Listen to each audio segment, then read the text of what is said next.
The old highway stretches endlessly through nowhere, your headlights cutting through darkness so thick it feels alive. You've driven past 3 towns tonight, each one smaller than the last, each one holding secrets that should have stayed buried. What happens when a place is so isolated that reality itself begins to bend? When the people living there start to forget what's normal and what's nightmare? Tonight, you're about to find out. Let me ask you something. Have you ever driven through a town so small it didn't even have a stoplight? A place where everyone knows everyone, where the same families have lived for generations, where outsiders are noticed immediately. These places exist all across America. Tiny dots on maps that most people speed past without a second thought. But some of these towns hold stories that would make you slam on your brakes and turn around. Stories that the locals don't talk about with strangers. Stories that, once you hear them, will change how you see every small town you ever pass through again. Picture this. It's 1989, and you're driving through rural Nebraska. Population signs keep getting smaller. 5,000, 2,000, 300. Then you see it, Greystone, Nebraska. Population 47. You need gas, so you pull into the only station in town. The attendant is a man in his 70s, and when he looks at you, his eyes hold something you can't quite name. Fear warning? You pay for your gas and ask if there's anywhere to eat. He points down the main street, but then he leans close and whispers, "Don't stay after dark. And whatever you do, don't go near the old church on Miller Road." You laugh it off. It's only 3 in the afternoon. What could possibly happen?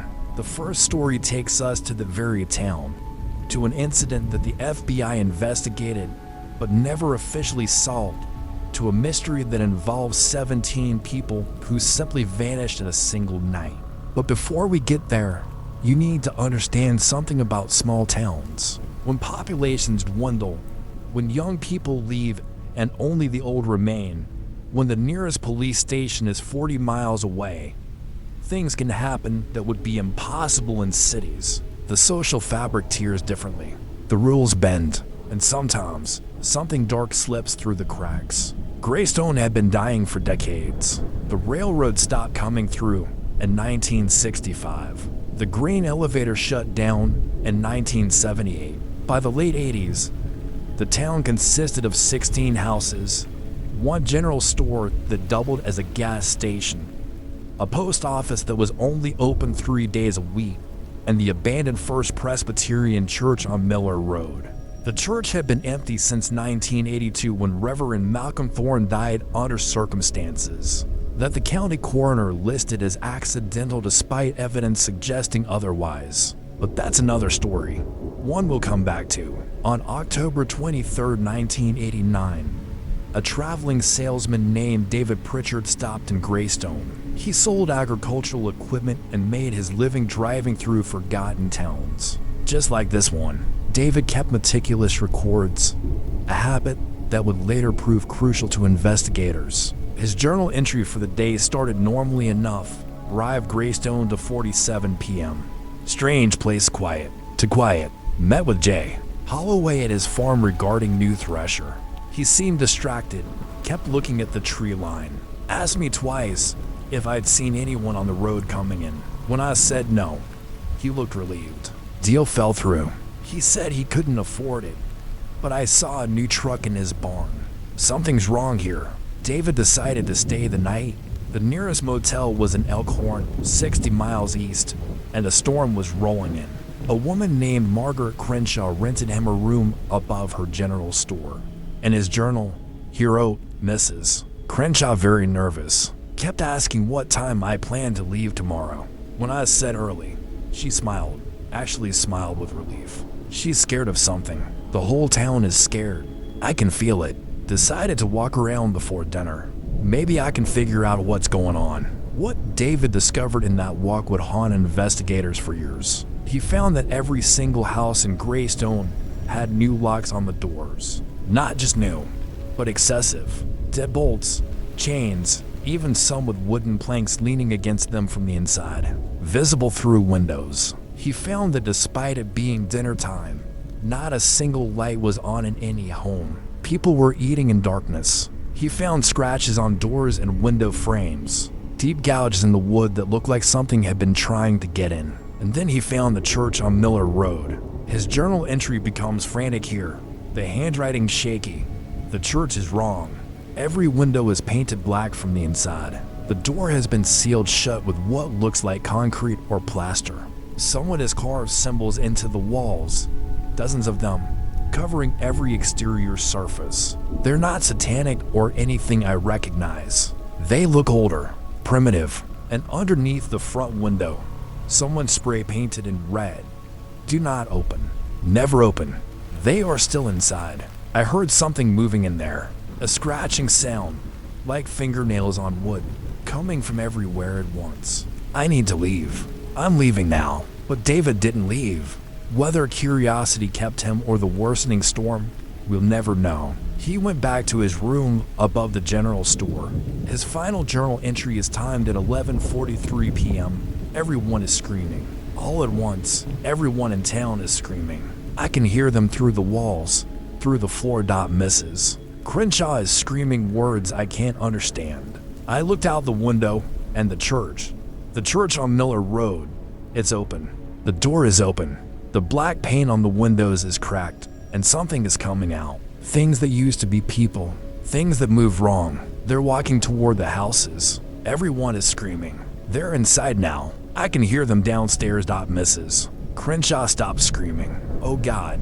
She stopped screaming, and now there's something on the stairs. Something that breathes like wind through a broken window. I'm hiding in the closet. If someone finds this, the entry ends there. When David's brother reported him missing 3 days later, state police drove to Greystone. They found his car at the gas station. His room above the store untouched except for the journal on the bed. They found 16 houses, all locked from the inside. They found no one, not a single person. 47 residents gone. No bodies. No blood. No signs of struggle except those scratched doors and window frames. The only thing they found inside the houses were clothes, scattered as if removed in a hurry. And in every single home, the same message written on the walls in what appeared to be ash. We answered the call.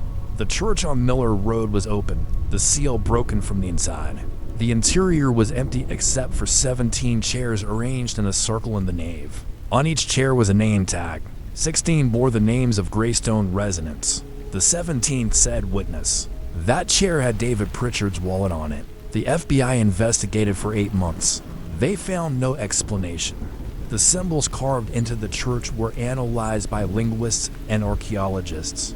They bore similarities to pre-Columbian glyphs found in Central America, specifically those associated with myths about doorways between worlds. But how they got on a Nebraska church built in 1923 remained unexplained. A historian discovered that the land the church was built on had been a mass burial site for Pawnee tribe members who died during a smallpox epidemic in 1838. But the connection was deemed coincidental. Theories emerged, of course. Cult activity, mass suicide with bodies hidden, elaborate hoax, government experiment, but none explained the physical evidence, the scratches, the symbols, the synchronized disappearance of every single resident. David's journal was authenticated by handwriting experts. His fear was real. The town of Greystone still exists, technically. The buildings remain, but no one has lived there since 1989. The state maintains the road out of obligation. But locals from surrounding counties refuse to drive through it. They take the long way around, adding 40 minutes to their trips. When asked why, they say the same thing. You can hear them at night. When it's quiet, you can hear screaming coming from the church.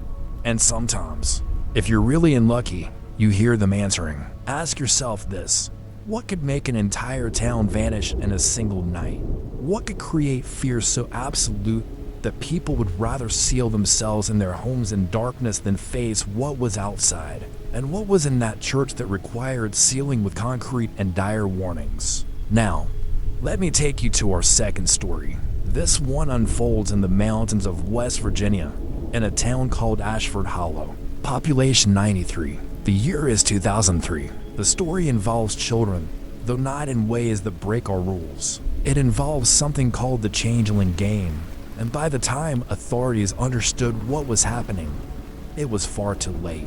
Small mountain towns have always been repositories of old folklore. When you're isolated, when entertainment means telling stories around fires, when the same families have passed down the same tales for generations, belief in the old ways persists. Things that city people dismiss as superstition remain very real in places like Ashford Hollow. The people there believed in signs and portents. They believed in reading the woods, and they believed in changelings. For those who don't know, changeling mythology is ancient. The basic story is this: fairies or other entities steal human children and replace them with imposters. These imposters look like the original child, but something is slightly off. They don't cry right. They don't laugh right. Their eyes hold too much knowledge. The old folklore is filled with horrific methods used to identify and deal with suspected changelings, methods we won't detail here. But the belief was widespread across cultures. Sometimes the child in your home isn't really your child. In Ashford Hollow, this belief had never quite died. Old-timers would joke about it, sure, but there was an edge to those jokes, a seriousness underneath. And in the summer of 2003, something happened that made those jokes stop entirely. It started with Emma Pritchard, age 7. Her mother, Rebecca, noticed the changes slowly. Emma had always been a cheerful child, maybe a bit too cheerful, but normal. Then she became quiet, reserved. She would stand at her bedroom window for hours, just staring at the tree line. When Rebecca asked what she was looking at, Emma would say watching for the others. When pressed on who the others were, Emma would smile a smile that didn't quite reach her eyes and say, "You'll see. Everyone will see." Rebecca dismissed it as childhood imagination at first, but then other parents started mentioning similar changes. Thomas Carr, age 6, had stopped speaking entirely except to hum a melody no one recognized. Sarah Devine, age 8, had begun drawing pictures that disturbed her teachers. Detailed anatomical drawings of the inside of human bodies that no 8-year-old should be able to produce. When asked where she learned to draw like that, Sarah said, "I remember." We all remember. Within 3 weeks, 14 children in Ashford Hollow had changed. They moved differently. They played different games. They would gather in the woods after dark, their parents unaware, and stand in circles doing nothing, just standing, watching the sky. One parent who followed them described the scene to police later. They were arranged in perfect geometric patterns. So perfect I measured it later. The spacing between each child was identical to the centimeter. And they were humming that song. That awful humming song that made my teeth hurt. When I called out to my son, they all turned at exactly the same moment, perfectly synchronized. And they smiled at me. God help me. They all smiled the exact same smile. The town meeting called to discuss the children's behavior turned into something else entirely. It turned into accusations. Parents pointing fingers, claiming their children were fine and it was everyone else's children who had changed. Arguments became fights. Someone threw a punch. Within 10 minutes, the meeting dissolved into chaos. And through it all, the 14 changed children sat in the back row, silent and still, watching with expressions that one witness described as hungry anticipation. That night, the children left their homes, all 14 of them, between the hours of 2 and 3 a.m., got out of bed, walked out of their houses, and met in the center of town. Security footage from the general store shows them gathering. They're holding hands, they're forming a circle, and then, at exactly 2:47 a.m., they walked toward the woods in a perfect line. By morning, when parents discovered their children missing, search parties formed immediately. Ashford Hollow sits in dense Appalachian forest, and the fear of children lost in those woods was very real.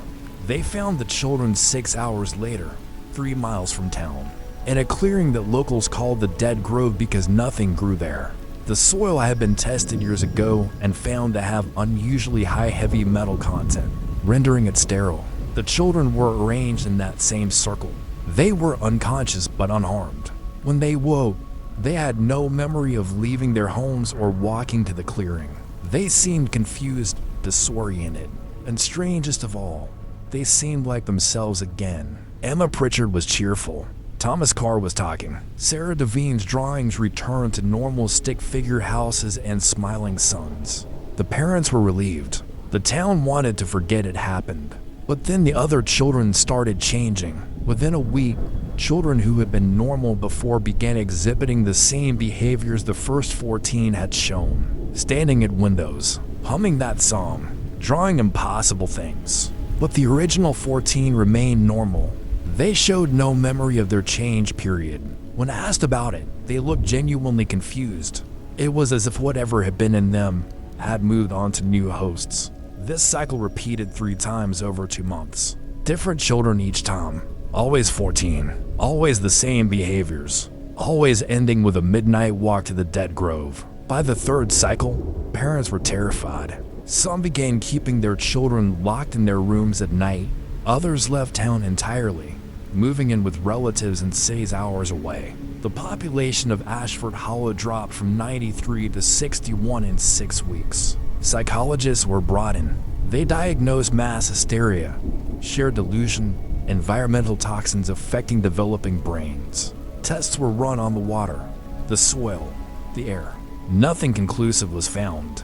The heavy metals in the dead grove were deemed unlikely to cause the behavioral symptoms reported. One psychologist noted in her report, the children described their change periods as making room for visitors. When asked who the visitors are, they become agitated and refuse to elaborate. One child, speaking off the record, told me the visitors are practicing being us so they can stay when it's time. I asked when it would be time. The child said when there are enough doors open. This appears to be a shared delusion, as multiple children use nearly identical phrasing. The 4th cycle never completed. On the night, the 14 newly changed children were expected to walk to the dead grove. The parents stood guard. They physically prevented their children from leaving. The children didn't fight or resist. They simply stood at their doors and windows, staring out, humming the melody. At 2:47 a.m., every changed child stopped humming simultaneously. They turned to face their parents, and they spoke in perfect unison. "You're making this harder than it needs to be. We're not hurting them, we're preparing them. When the doors open, they'll be the only ones who survive." Then they collapsed, just fell unconscious where they stood. When they woke hours later, they were normal again. No memory, no explanation. The changes stopped after that night. No more cycles, no more midnight walks. Ashford Hollow returned to an uneasy normalcy. But here is what keeps investigators up at night. Soil samples taken from the dead grove after each visit showed decreasing heavy metal content. With each group of children that gathered there, the soil became more fertile. When measured after the 4th prevented cycle, the soil was normal, completely normal. And a week later, plants began growing in the dead grove for the first time in recorded history. Strange plants that botanists couldn't immediately identify. Plants with growth patterns that seemed almost intentional, arranging themselves in geometric patterns similar to how the children had stood. The town still exists. The children who were changed are adults now. When interviewed, none have clear memories of that summer. They describe it as dreamlike, distant, but several have reported the same recurring dream, standing in a circle, holding hands, while something enormous and impossible moves through them like water through a sieve. They wake from this dream with nosebleeds and the taste of copper in their mouths. What was preparing those children? What were the doors the children mentioned? And most disturbing of all, what was the 4th cycle meant to accomplish that the parents prevented? Our 3rd story takes us to a place that doesn't officially exist anymore. Harmony, Arizona, was removed from official maps in 1976. If you look at old atlases, you'll find it a small dot 30 miles from the Mexican border. If you look at current maps, there's nothing there, just empty desert.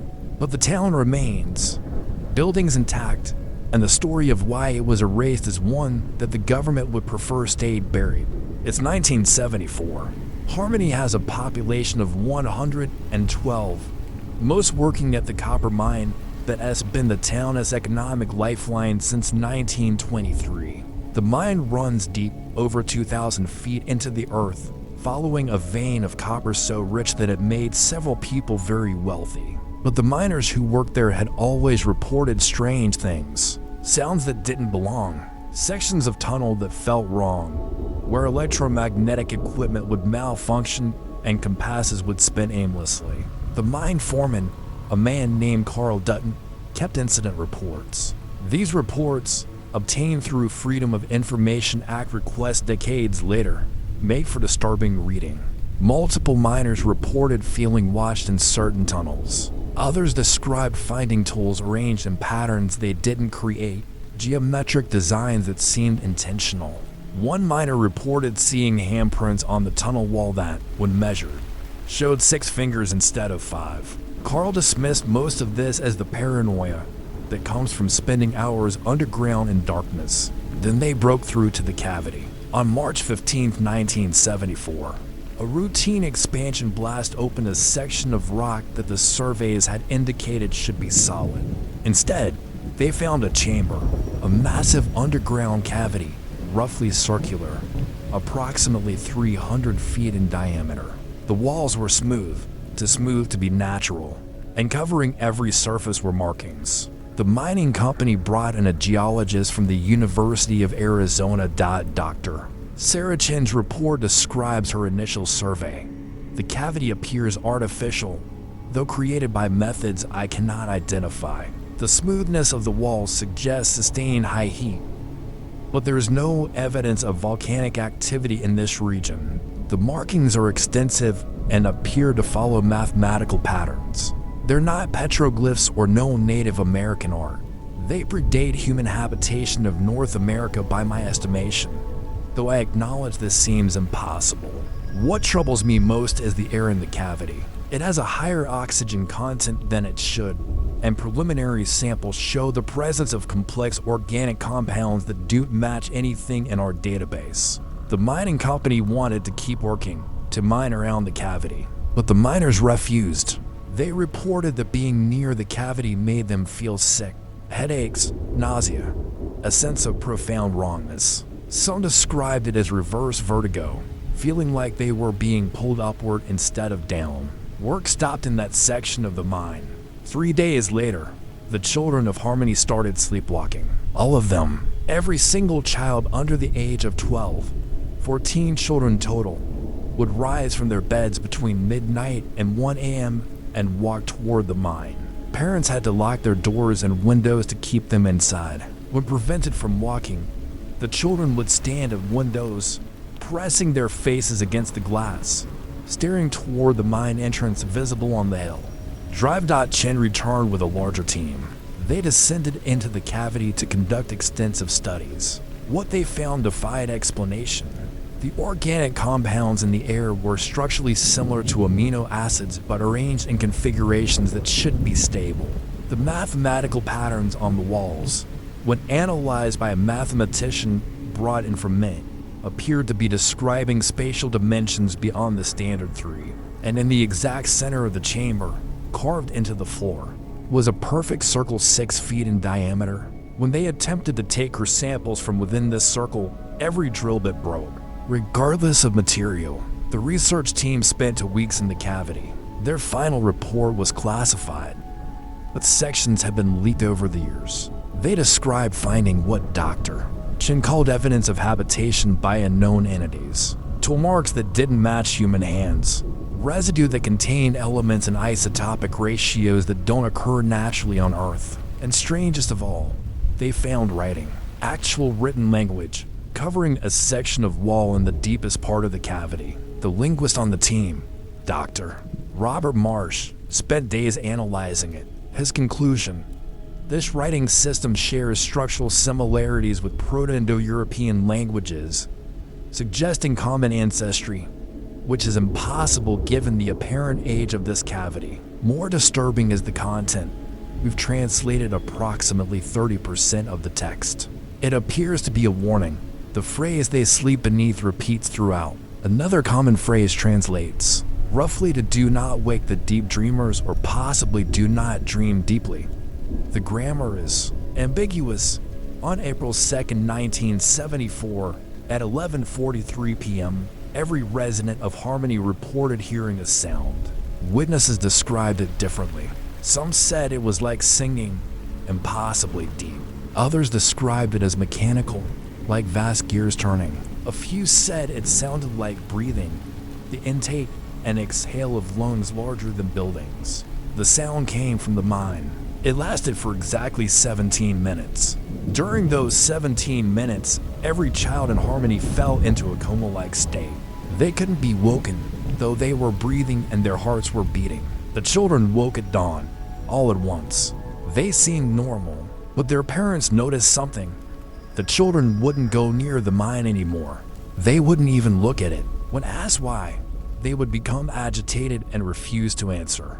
One child, 7-year-old Marcus Webb, told his mother, "The dreamers showed us what happens if they wake up. They showed us what they did before. We can't let them wake up again." The mining company wanted to seal the cavity and continue operations elsewhere. The research team argued for continued study. Neither side got what they wanted. On April 15, 1974, federal agents arrived in Harmony. They evacuated the entire town within 24 hours. Residents were told it was an environmental emergency, potential toxic contamination from the mine. They were relocated to different cities, their resettlement paid for by the government. The mine was sealed with concrete, hundreds of tons of it, filling the shaft completely. But that wasn't the end. It was just the beginning of the cover-up. Within a month, Harmony, Arizona, was struck from official records. Property deeds were transferred to a shell company. The town's existence was classified. When former residents tried to talk about it, they were visited by federal agents who politely but firmly suggested they stop. Some ignored these warnings. 3 died in accidents over the next year. Unrelated accidents. Officially a car crash, a house fire, a fall downstairs. The rest got the message. The few documents that escaped classification paint a terrifying picture. The research team's final recommendation was that the cavity should never be opened again. Dr. Chinnis' last report states, "We cannot determine what created this cavity or what purpose it served. We cannot explain the biological compounds or the impossible linguistics. What we can say with certainty is that something is down there." Seismic sensors detect movement at irregular intervals, deep beneath the cavity. The movement patterns don't match geological activity. They're irregular to rhythmic. Like breathing, like something sleeping. The children's warnings should be heeded. Whatever is below Harmony should remain undisturbed. The town buildings still stand in the desert. No one has torn them down, though officially the land is government property. If you drive through that area, you won't see signs directing you to it, but locals know where it is. They avoid it. They say that on certain nights, when the wind is right, you can hear that sound again, that deep singing or breathing or whatever it is, coming from underground, coming from beneath the tons of concrete meant to keep it buried. And here's the truly frightening part. In 2019, a mining company petitioned the federal government for rights to explore mineral deposits. In that area, they claim to have no knowledge of Harmony or what happened there. The petition is still under review. If approved, they'll dig deep, and they might find the cavity again. Ask yourself, what did those children see when the dreamers showed them the past? What could be so terrible that the government would erase an entire town to keep it secret? And what is moving beneath the desert, down in the dark, supposedly sleeping? Our final story brings us to somewhere you might know, somewhere close to where you are right now. Perhaps because this story took place in countless small towns across America between 1995 and 2003. A phenomenon that investigators called the broadcast incidents, but that locals simply called the voice. It started in Millbrook, Connecticut, population 460. September 1995. Every radio in town, regardless of station, regardless of whether it was turned on or off, began broadcasting the same thing at exactly 3 a.m. A voice, not speaking English or any language anyone recognized. The broadcasts lasted exactly 12 minutes. They occurred every night for a week. The voice was described consistently by all who heard it neither male nor female, speaking in rhythmic patterns that suggested language but conveyed no meaning to listeners, except for the children who heard the broadcast reported, understanding it. When asked to translate, they would say the voice was giving directions. Turn left at the fallen tree. Walk 17 paces. Dig down until you find the box. But directions to where? From where? The children couldn't say. Several families, disturbed by these broadcasts, tried to investigate. They found that the radio signals were coming from somewhere local, within a few miles. But FCC investigators couldn't trace the source. The signal appeared to be coming from everywhere and nowhere simultaneously. On the 7th night, the broadcast changed. After 11 minutes of the unknown language, the voice switched to English. It said one sentence: "The boxes are ready. Come and open them." Then silence. No one went looking for boxes. The broadcast stopped. Millbrook returned to normal. But 3 months later, in Wickham, Oregon, the same thing happened. Same pattern. 7 nights of broadcasts. Same voice. Same final message. And this time, people went looking. They found boxes, 7 of them, buried in locations around the town that matched the directions children had translated from the broadcasts. The boxes were metal, corroded, appearing ancient. They had no locks, just lids that lifted easily.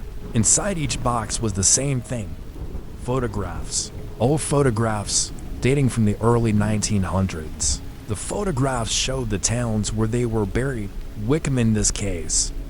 But the people in the photographs were wrong.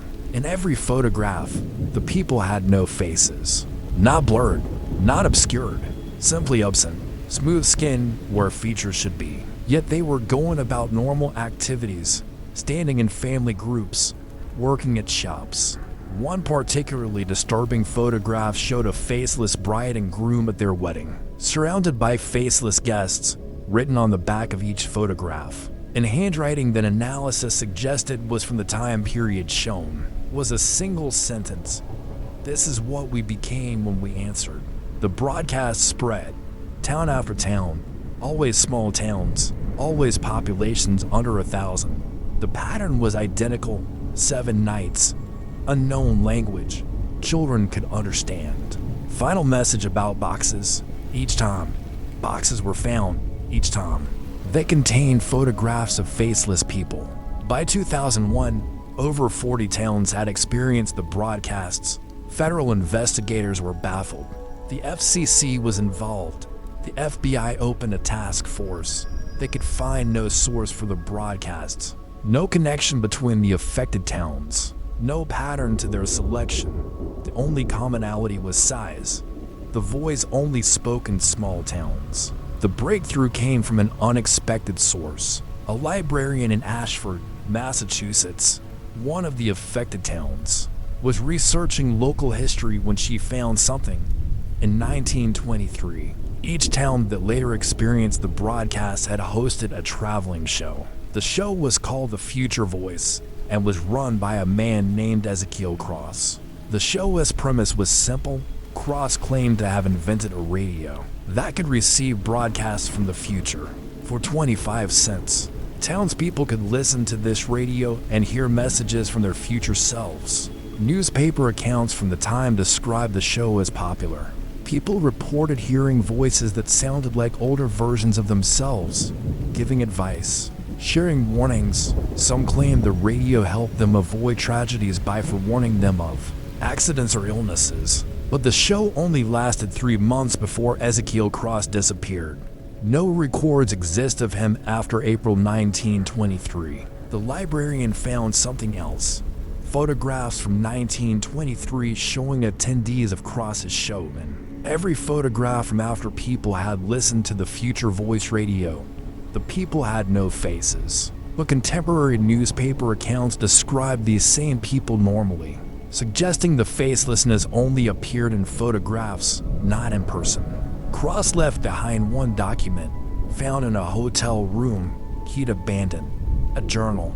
The journal has been classified, but excerpts have leaked. Cross describes his radio not as a receiver of future broadcasts, but as a transmitter.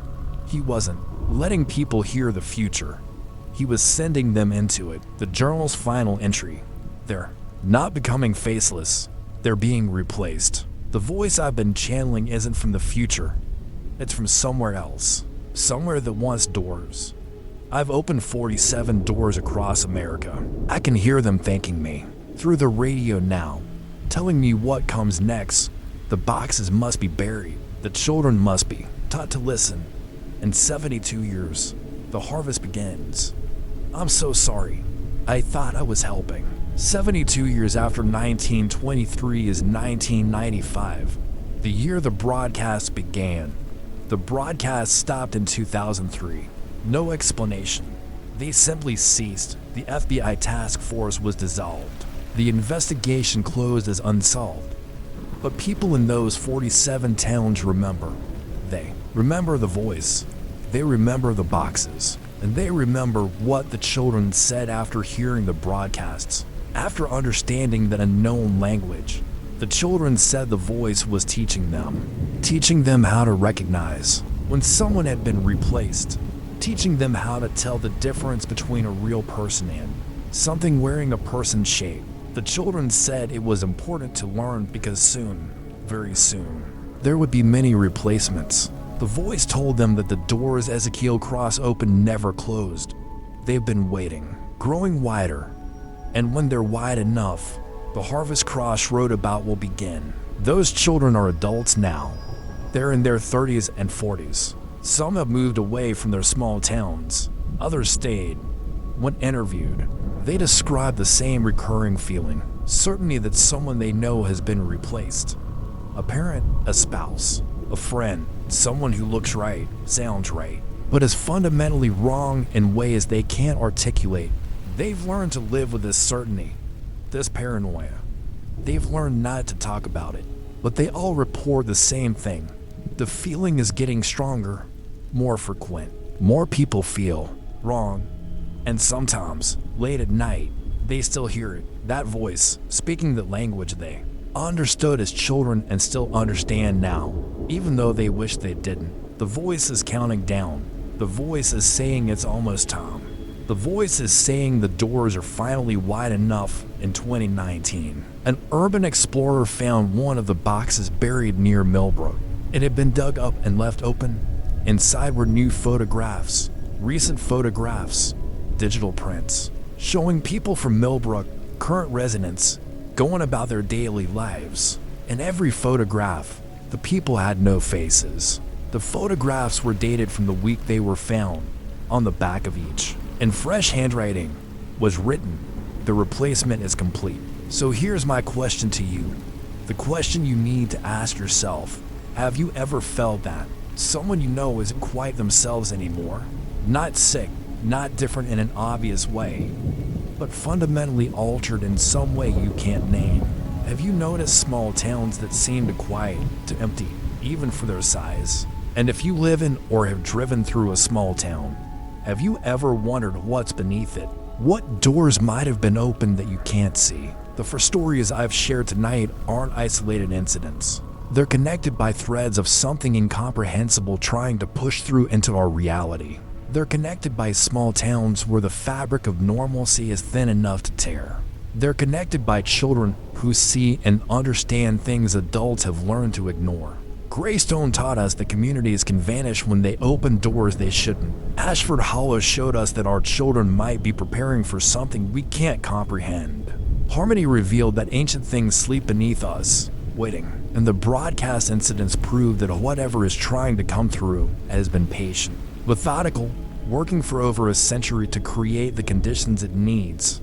So tonight, when you drive through a small town, pay attention. Look for the signs. Scratches on doors, children who stared along at tree lines, radios that broadcast when they shouldn't, geometric patterns in unlikely places. And if you see these things, keep driving. Don't stop. Don't investigate. Don't ask questions.